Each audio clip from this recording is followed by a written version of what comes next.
Sowa Story murakaza neza. Iki kiruvuna muheto canya kubura uko cigira canya guhitanwa n'umutego nk'uwahitanye Rutsibo rwa Muhinga ubwo yatera Runyota. Ico kiruvuna muheto kivuga imitima y'abantu igashinguka, bamwe bakazinduka intuna bakazinduka kuraguza, abandi bakaja muri degedwe bicura ugwahitanye cambara ntama. Nivyo kirasema kigatera n'umwako, bamwe mucita igihuna abandi mukacita igihunyira. Iyobokamana amateka na science bivuga iki kugihuna? Nivyo kirasema kigatera n'umwako. Reka tubisigure. Tutaraja kure uremera ko agasema kabaho? Tutaraja kure uremera yuko umwako ubaho? Twandikire muri commentaire utubwire, unagire subscribe, ukomeze wumve ivyanyegejwe n'abanyegezi b'ivyanyegejwe, binyegurwa n'abanyeguzi b'ivyanyegejwe, babinyanyagiriza babinyegejwe. Sowa Story murakaza neza. Reka duhere kubigize igihuna. Igihuna canya kwimara amenyo n'ubuhiri mu mibereho yaco. Igihuna kimara imyaka 10 ubusaza bukakigatura. Nivyo wavyumvishije neza.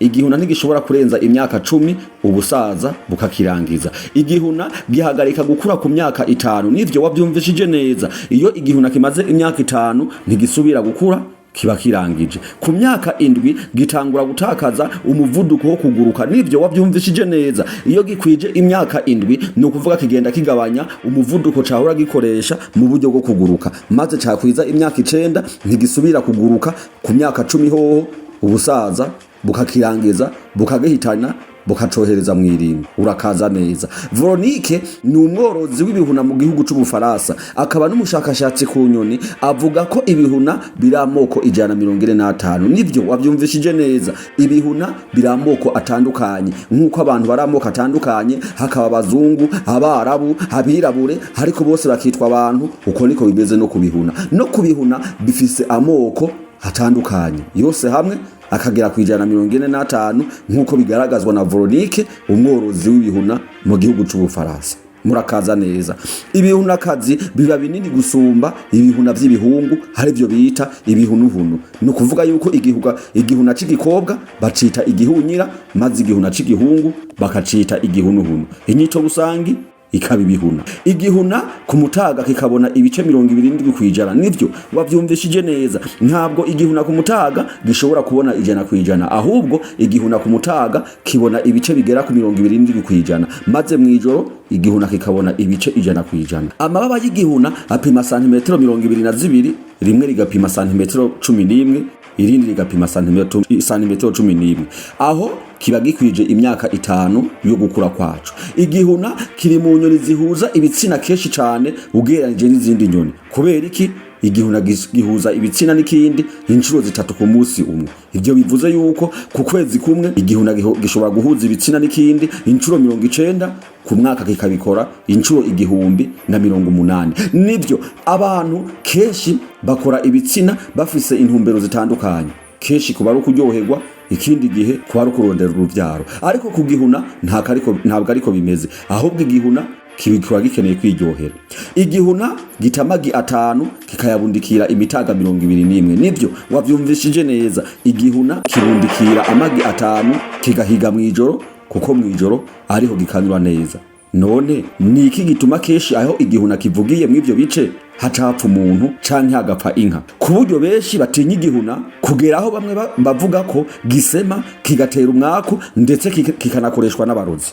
None se nivyo kirakoreshwa n'abarozi? Igihuna kiratinwa n'abantu ku buryo harabacumva bakazinduka intuna, bakazinduka kuraguza, abandi bakaja muri degedwe bicura urupfu.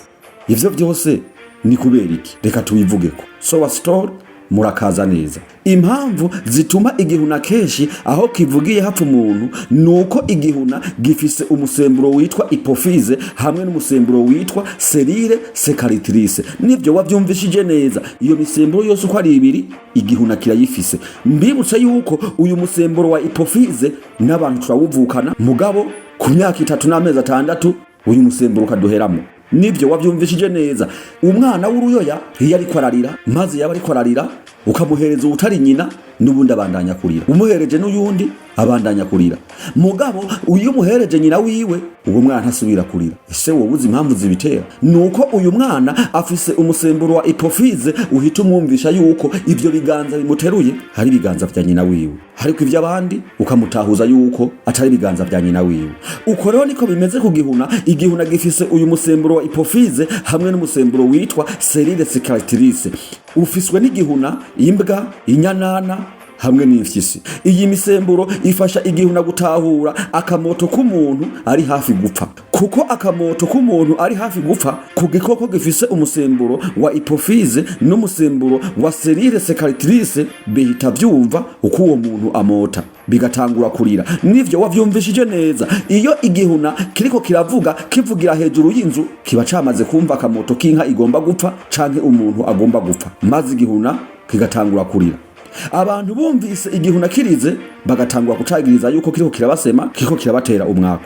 Imbwa zirize ngo nagasema, inyanana zirize ngo nagasema. Oya, nuko ivyo bihuna biba vyadutanze kumenya amakuru y'umuntu agomba gupfa bitewe nuko vyamotewe n'akamoto kiwe, kubera yuko umuntu yagomba gupfa agira akamoto. Nivyo wavyumvishije neza. Umuntu yakomeye afise akamoto nkuko niyo agomba gupfa agira akamoto. Niyo mpamvu ku bantu batunze imbwa ugiseruka hariya iba yakumvishije nubwo itoba yakubonye kubera akamoto. Ni kubera iki? Ni kubera ko buri muntu wese afise akamoto yisangije.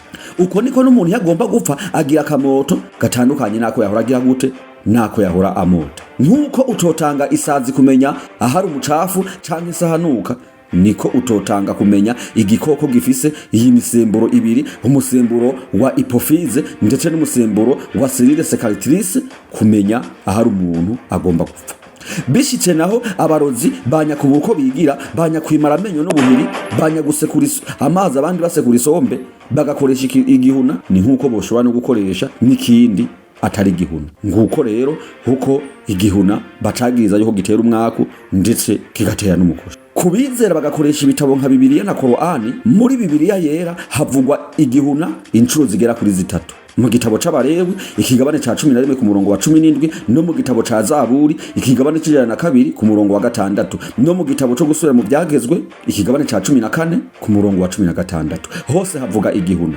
Ku Bayisilamu umuntu kugira apfe haba habaye ico bita, ico Korani yitwa kadari, igeno, imipango y'Imana. Ntabwo ari igihuna kiba kimusema. Mu nkingi 6 zigize ukwizera kw'Abayisilamu, iya 6 ni ukwizera ko ibiba byose ko ari imipango y'Imana. Ku Bayisilamu bavuga bati hari imani bil qadari khayrihi wa sharrihi minallahi ta'ala. Ntabwo igihuna gifise ubushobozi bwo gusema umuntu Imana itashatse yuko apfa. Ntabwo bishoboka. Tubahamagarira gukurikirana Sowa Story, ariko imbere yaho umukoshi urabaho canke ntuba, umwaka urabaho canke ntuba. Reka tuze tubiyage mu kiganiro gikurikira kuri Sowa Story, tumenye umwaka unyimbubaho, umukoshi nyimbubaho, tumenye amateka, iyobokamana na sayansi bigaragaza iki ku mwaku ndetse no ku gihuna. Kuko aha twabonye yuko igihuna kidatera umwaka, ariko tukoca twibaza ati none se umwaka ntubaho canke se urabaho? Gira subscribe kugira ngo mu kiganiro gikurikira tuze tubiyage ko, maze nawe uzobe uwa mbere mu bazovyumva. Sowa Story murakaza neza, murakagira amahoro n'amahonda, iteka ritekane mu mitima no mu mifuko. Hasta la victoria siempre.